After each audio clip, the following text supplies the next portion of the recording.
gentlemen, and welcome back to Tech Showdown. My name is Kevin, this is my co-host Teddy, and today we're checking out this guy right here. It's the MSI Gaming X GTX1060 6G.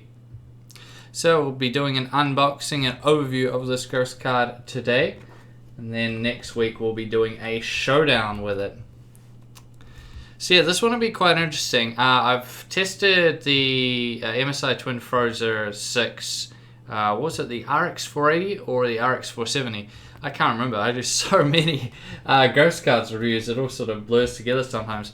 But this one should be very, very interesting to look into. So let's jump straight into it then. Oh, it opens up top here.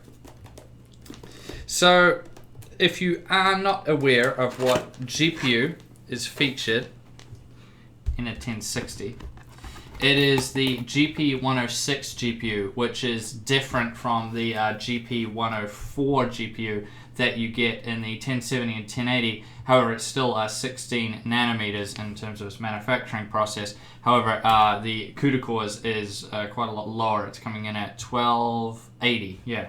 So 1280 CUDA cores, which is quite a bit lower than the 1070 and 1080.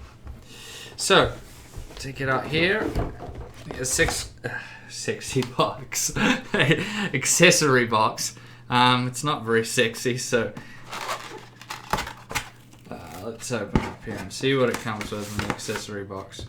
Alright, so somewhat standard here. We have a quick user guide, which I suppose is okay if you've never installed a ghost card before.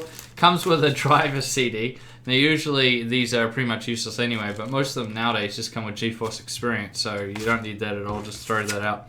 And it's coming with some stickers, so MSI Twin Frozr and MSI Gaming VR ready. So yeah, that's quite interesting, a little bit different there, but for the most part pretty standard accessories. Nothing really to see here. So let's get into the graphics card. Thank you for choosing an MSI product, and then that's just going to want you to go and register online. You probably need to do that to get your warranty for it. We'll get the ghost card out itself. Alright. Here we go, guys. And we'll pull it out here. Alrighty. Wow, they're still doing this plastic over the fan. So many people leave that plastic on, and then they go to chuck this card and start their computer and wonder why the temps are so horrendous. So yeah, if you buy this ghost card, make sure you take this plastic off.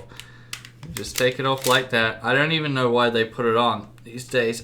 I think it's so people who don't understand that the fans turn off on this don't freak out when they originally install it and be like, oh, my ghost card's broken, the fans aren't turning type thing. Now let's get back to the specs of this guy. So yeah, it's running the GP106 Pascal GPU. Now speeds wise, it's coming in with a boost clock of 1809 MHz in its OC mode. So that's actually pretty decent out of the box. Of course, with GPU Boost 3.0 that will go higher.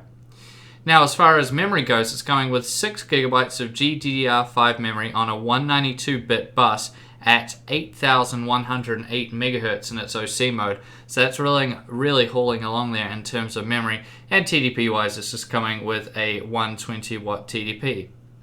So let's move over now and talk about the cooler here, the Twin Frozr 6 cooler. So it's featuring their Torx fans, Torx 2.0 fans, and they say that gives 22% more air pressure due to the design.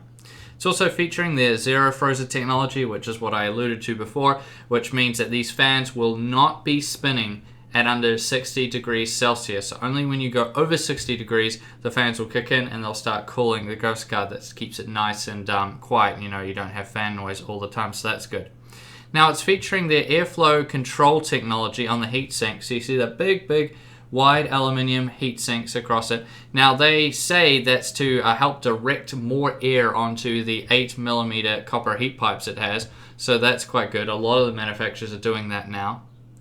Now it's also featuring a solid nickel-plated copper base plate, so that's good. It should give good heat dissipation from the GPU itself to the heat pipes and the heat sinks. And it's also featuring a premium thermal paste, which I don't know what that is, but honestly, in the whole time I've been doing this channel Tech Showdown. I've done quite a few builds in that, both for the channel and over on Playtech TV. And honestly, I don't really notice a huge difference between, you know, your run-of-the-mill thermal paste and the really, really good ones. Now, a lot of people get upset when I say that, but honestly, there just isn't a huge difference there. Unless you're using just a really, really crappy one, then maybe you'd see a difference. But for the most part, a decent thermal paste and a really, really good one have very little difference in terms of their cooling, or what they provide in terms of cooling. Now, let's talk about the memory cooling plate. So that's quite good. Now, this isn't a 1070, but if you know, EVGA has been having a little bit of trouble lately, but we won't get into that with this video. But yeah, it's good to see that they've included that as well. Now, it's also coming with upgraded components. So MSI has been doing this for a very long time now. Their military class 4 components are up to, so that means high C caps, ferrite chokes, or super ferrite chokes, I should say, and Japanese capacitors. Now, if you don't really understand why that's good, basically it means that the card should, in theory, have a longer lifespan and should also overclock better, among other things that will make it overclock better over, say, a Founders Edition or a reference design type. Now, it's also coming with their nice solid backplate. I like to see this. Every card should have a backplate now, even the little ones. I just think it's just something, it's like a must-have these days. I really do like it. This is a different PCB design as well, by the way. And yeah, so pretty good cooler on this. I'm very interested to see how this goes. Looks very sexy. I really like it. That MSI logo on the side will also light up. And yeah, it should be very, very nice. So let's move over to power and I/O then. So we see, as far as power connectors go, just a single 8-pin, pretty standard there.